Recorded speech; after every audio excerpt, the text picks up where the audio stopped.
Hi, welcome to ஆரா traditional. இன்றைக்கி நம்ம பார்க்க போகிறது ஒயிட் சாஸ் பாஸ்தா.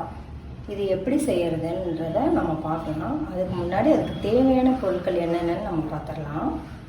இப்போ பாருங்கள், காளான் எடுத்து வச்சுருக்கேன் ஒரு 250 கிராம். அப்புறம் ஒரு சின்ன ப்ரக்கோலி எடுத்து கட் பண்ணி நல்லா வச்சுருக்கேன். ஆனியன் வந்து சின்ன சின்னதாக கட் பண்ணியிருக்கேன்.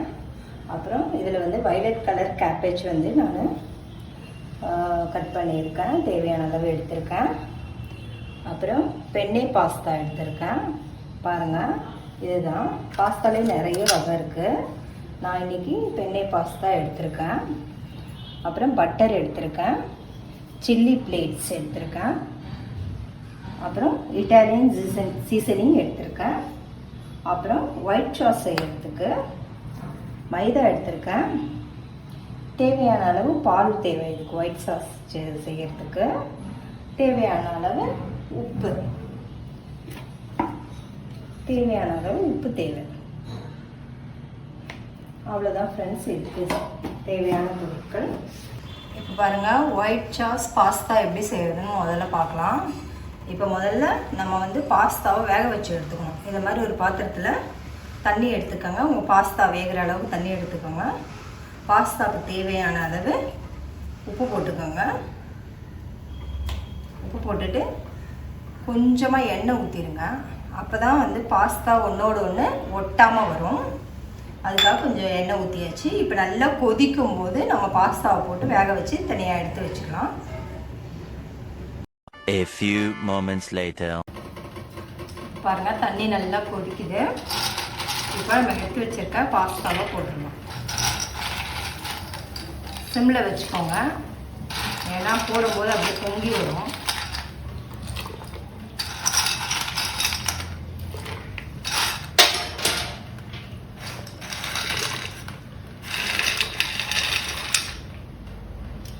அவ்வளோதான், போட்டாச்சு. நல்லா வேகட்டும். வெந்ததுக்கப்புறம் நம்ம தனியாக எடுத்து வச்சுக்கலாம்.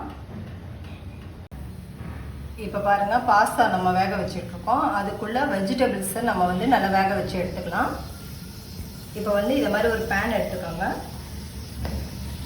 அதை கொஞ்சம் சிம்மிலே வச்சுக்கோங்க, ஏன்னா பட்டர் வந்து தீஞ்சிடக்கூடாது.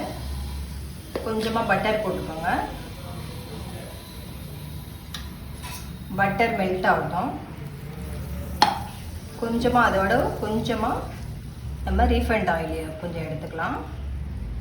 அதையும் ஊற்றிக்கலாம் கொஞ்சமாக.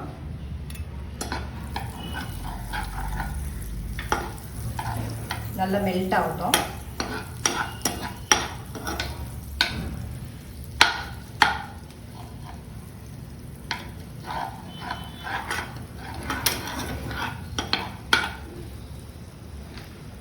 இப்போ வந்து நம்ம நறுக்கி வச்சிருக்க வெங்காயத்தை போட்டுடலாம்.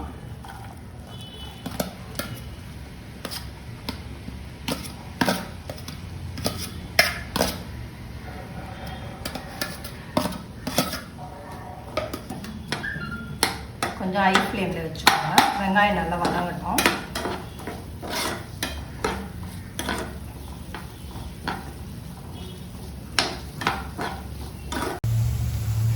இங்கே பாருங்கள், வெங்காயம் நல்லா வதங்கிடுச்சு. இப்போ நம்ம எடுத்து வச்சுருக்க ப்ரக்கோலி போட்டுடலாம். ப்ரக்கோலி போட்டு காளான் நறுக்கி வச்ச காளானையும் சேர்த்துடலாம். கோஸ் மட்டும் நான் போடலை, கொஞ்சம் இது நல்லா வதங்கினதுக்கப்புறம் நான் போடுறேன். ஏன்னா அது வயலட் கலர் இல்லையா, போட்டோடனே பிளாக் கலரில் மாறிடும். கோஸ் கொஞ்சம் பாதி வெந்தால் போதும், அதனால் கொஞ்சம் நேரம் கழித்து நம்ம போடலாம். இது முதல்ல கொஞ்சம் சுருண்டு வரட்டும். தேவையான அளவு உப்பு போட்டுக்கலாம்.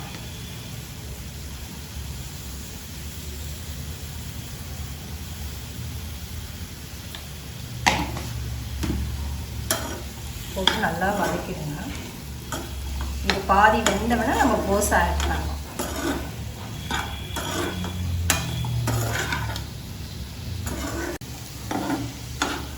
இப்போ பாருங்கள், ஓரளவுக்கு வெந்துருச்சு. பாதி வேக்காடு வெந்துருச்சு. இப்போ வந்து நம்ம கோஸை போட்டுடலாம்.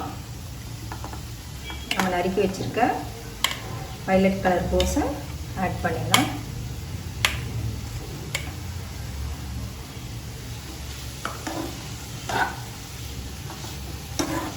லைட்டாக வதங்கினா போதும். அந்த கலர் மாறாத அளவுக்கு பார்த்துக்கோங்க, இல்லைன்னா பிளாக் கலரில் மாறிடும்.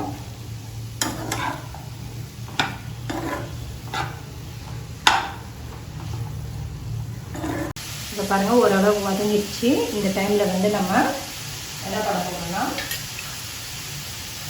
சில்லி ஃப்ளேக்ஸ் இருக்கு இல்லையா, அதை ஒரு ஸ்பூனில் போட்டு ஒரு ஸ்பூன் அளவு சில்லி ஃப்ளேக்ஸ் போட்டுட்டு இட்டாலியன் சீசனிங் இருக்கு இல்லையா, அந்த சீசனிங்கும் கொஞ்சம் போட்டுக்கலாம்.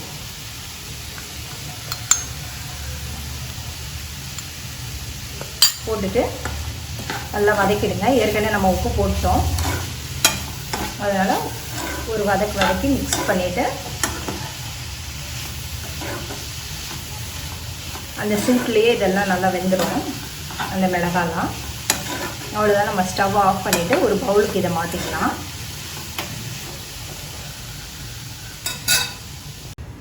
இப்போ பாருங்கள் பாஸ்தா வெந்துருச்சான்னு பார்க்கலாம். ஒரு ஸ்பூனில் எடுத்து பாருங்கள், கத்தியை வச்சு இப்படி கட் பண்ணி பாருங்கள்.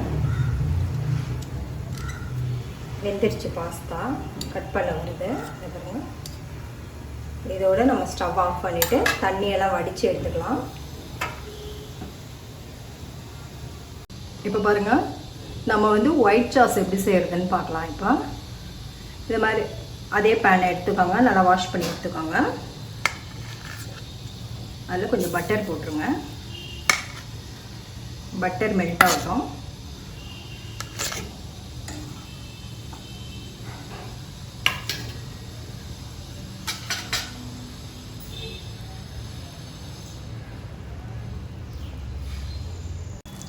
இப்போ பாருங்கள் பட்டர் நல்லா உருகிடுச்சு. இப்போ நான் வந்து ஒரு 4 பல்லளவு பூண்டு எடுத்து நல்லா சின்ன சின்னதாக கட் பண்ணி வச்சுருக்கேன்.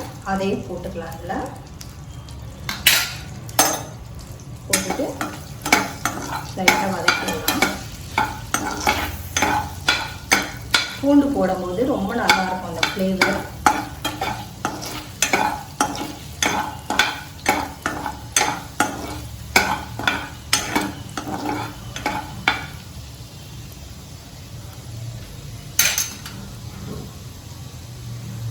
பூண்டு கொஞ்சம் நல்லா வெந்தவனா நம்ம வந்து மைதாவை ஆட் பண்ணிக்கலாம்.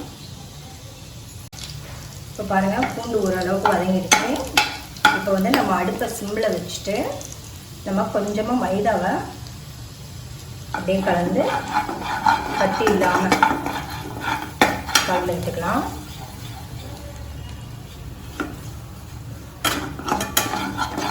நான் ஒரு சின்ன கப்பில் 1 கப் அளவு எடுத்துக்கிறேன். நல்லா அதை வந்து இந்த பட்டரோட நல்லா மிக்ஸ் பண்ணணும். மிக்ஸ் பண்ணி நல்லா அப்படியே இது பண்ணிவிட்டு இப்போ ஏற்கனவே நான் காய்ச்சி வச்சுருக்கேன் பால், அதையும் இது பாருங்கள். இது கொஞ்சம் நேரம் அப்படியே வறுபட்ட மாதிரி ஆகும்.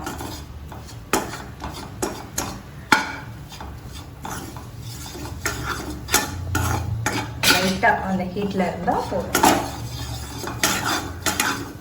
இப்போ நம்ம பால் எடுத்து வச்சுருக்கோம் இல்லையா, அந்த பாலை கொஞ்சம் கொஞ்சமாக ஃபுல்லாக ஊற்றிட்டிங்கனாலும் அப்படியே கட்டி பிடிச்சிக்கணும். இதை அப்படியே இது பண்ணி கொஞ்சம் கொஞ்சமாக கட்டியாக வராத அளவுக்கு கொஞ்சம் கொஞ்சமாக ஊற்றி அப்படியே நம்ம கலக்கி விட்டுக்கலாம்.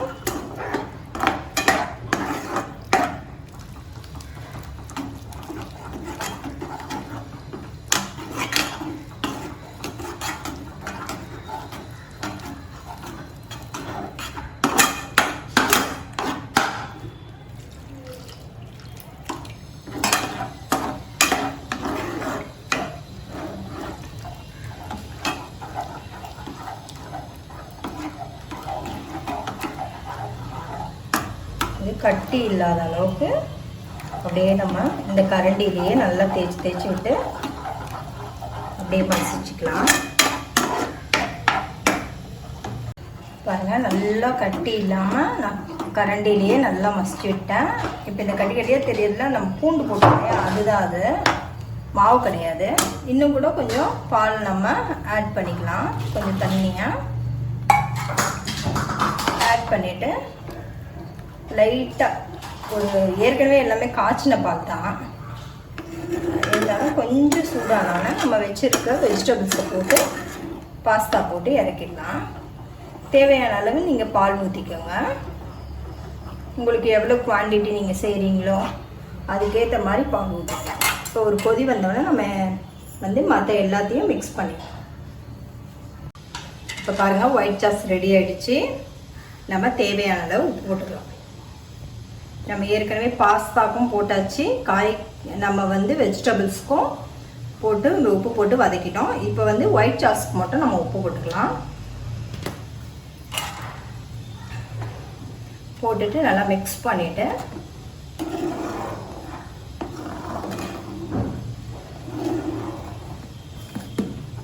இந்த பாஸ்தாவை இதில் போட்டுடலாம். நம்ம வேக வச்சு எடுத்து வச்சுருக்கோம் இல்லையா, அந்த பாஸ்தாவை இதில் போட்டுடலாம்.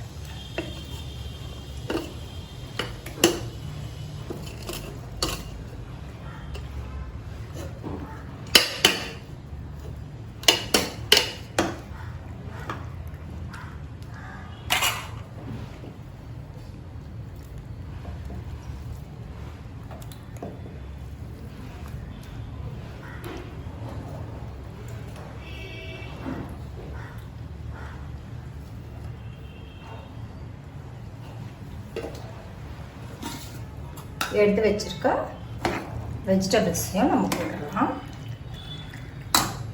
அதையும் மிக்ஸ் பண்ணிடலாம்.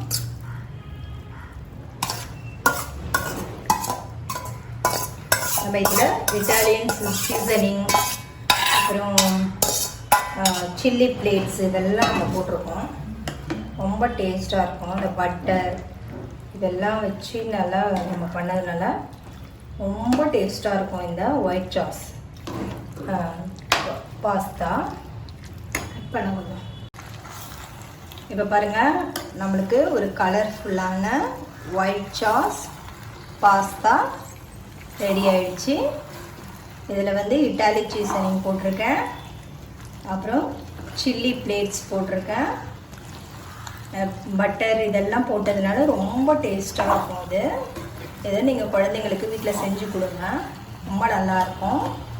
இதை செஞ்ச உடனே நல்லா சூடோடு சாப்பிடுங்க, ரொம்ப டேஸ்ட்டாக இருக்கும். ஆற விட்டிங்கன்னா கொஞ்சம் கட்டித்தன்மை ஆகிடும். அப்போ நீங்கள் ஒன்றும் கவலைலாம் படாதீங்க. கொஞ்சம் பாலை வந்து காய்ச்சி அதோட மிக்ஸ் பண்ணிக்கோங்க. அவ்வளோதான் ஃப்ரெண்ட்ஸ், நம்ம செஞ்ச ஒயிட் சாஸ் பாஸ்தா ரெடி. இப்போ நம்ம ஸ்டவ் ஆஃப் பண்ணிடலாம். எல்லாத்துலையும் நல்லா மிக்ஸ் ஆகிடுச்சு. அவ்வளோதான்